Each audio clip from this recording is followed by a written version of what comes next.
150 บาทอ่ะจัดไปหน่อยนะ150 บาทดูเซวายเข้าแบบนี้โอ้โห307 บาทนะถุงเงินดึงได้เอาดิเอมาต่ออุ้ย322เอาดิไหลวะ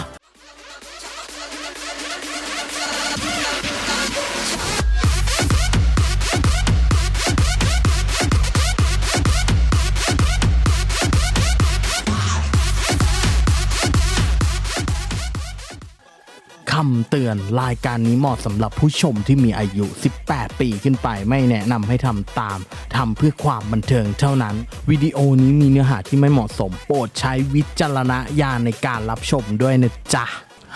สวัสดีท่านผู้ชมทุกท่านด้วยวันนี้อยู่ผมบางตอนแตกจับกันอีกแล้วนะวันนี้เราอยู่ในเกมวิถีแห่งกิเลนมาพร้อมแล้วเริ่มกันเลยดีกว่าวันนี้พี่บังเอาทุนมาหมด502 บาทเลยนะท่านผู้ชมอ่ะวันนี้ขอเริ่มที่เฟอร์เฟย์ทับเป็นละกันขอสักเบ็ด2นะทุกผู้ชม150 บาทอ่ะจัดไปหน่อยนะ150 บาทดูเซเปิดแรกของเราวันนี้จะสวยไหมถ้าเปิดแรกของเราสวยนี่คือสวยต่อยาวๆเลยนะฮะอ่ะยังไงคูณ2นะได้8รอบคูณ2อ่ะปังหรือเปล่าอ่ะยังไงเหลือ6ไม้แล้วตอนนี้ไหลมาไปโอ้โหเหมือนตังจะไหลไปนะเปิดนี้เฮ้ยเหลือ4ไม้ไม่เป็นไรเหลือ4ไม้อาจจะมาครับผมอุ้ยได้บวกเพิ่ม1สปินด้วยนะถือว่าเอาเรื่องอยู่นะแต่ได้น้อยมากเลยอะแจกตังค์น้อยมากเลยอะตอนนี้เหลือ4ไม้ขอหน่อยเหลือ3ไม้แล้วผู้ชม3ไม้ละเคมาได้อยู่เคมาแบบนี้ได้อยู่นะผู้ชมยังไงเจมาต่ออุ้ยแบบนี้มี10ดึง10ได้เลยนะอุ้ยดึง10ได้อยู่เอาดิมันต้องงี้สิท่านผู้ชมสุ่มเจมาที่หลังเฉยเลยอะตรงเนี้ยได้อยู่ไม่เป็นไรเก็บกันไปก่อนโอ้โหเปิดนี้ได้มา3บาทเหลืออีก2ไม้ไม่แน่มันอาจจะมาไม้หลังๆนะ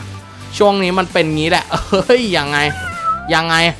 เฮ้ยไม้สุดท้ายนะไม่เข้านี่แย่แล้วนะเฮ้ยบวกอีก1ไม้อุ่นใจนั่นแหละสวยอยู่โอ้โหได้28 บาทถ้าไม่ไหลนี่เจ๊งไม่ไหลมีเจ๊งได้อยู่บวกเพิ่มอีก1สปินด้วยเจมาจังหวะนี้อุ้ยเจไม่เข้าวะได้มา60 กว่าเองอะขอนิดนึง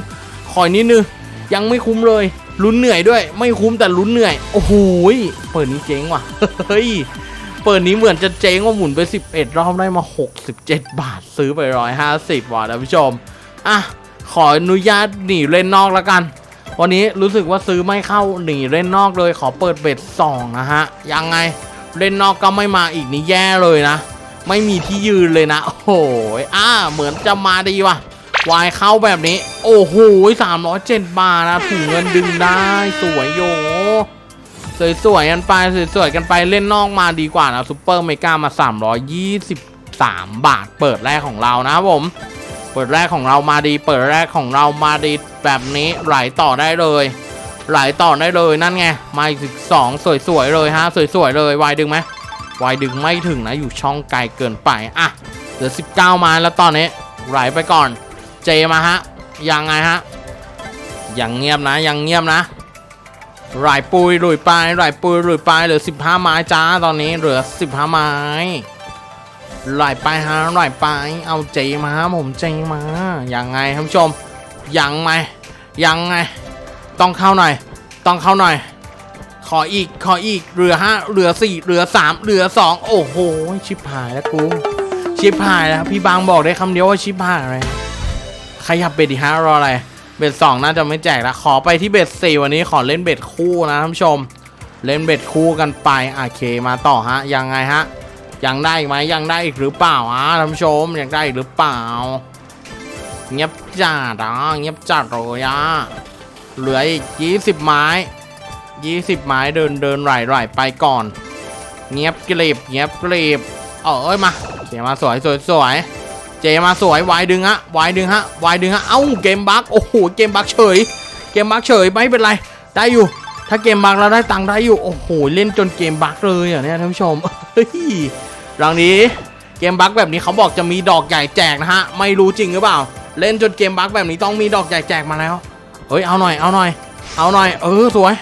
สวยนั่นไงดอกใหญ่เหมือนจะเข้าโอ้โหยังไม่ใหญ่เท่าไหร่ได้มา56เองอะแต่ใหญ่อยู่นะ56ไซส์พี่บังเลยหยอกไม่ใช่ละยังไงท่านผู้ชม เหลืออยู่12ไม้ตอนนี้เหลือ12ไม้ได้อยู่ทุน500ได้700นะโอ้โหขยับเบ็ดหนีดีกว่าได้น้อยเกินมาขอเปิดที่เบ็ด20เลยของจริงเริ่มนะจากนี้เลยละกัน30หมุนไปขอ30หมุนโอ้โหเสียวอยู่นะแอบเสียวอยู่นะเปิดนี้แอบเสียวนะ24เอาดิ24มา240มาขออีกได้ไหมขออีกสักเปิดได้ไหมได้มา800กว่าเองครับตอนนี้ถ้าตังรถอีกนี้ร้องไห้แล้วนะอุ้ย56 บาทเอาดิเอมาต่ออุ้ย322เอาดิไหลวะเปิดนี้ไหลบอกแล้วเกมบั๊กมาดีเกมบั๊กเขามาดีจริงๆมาดิก้อนโตเข้านะนี่คือก้อนโตนะเนี่ยซุปเปอร์เมกายังไม่รันเท่าไหร่นะ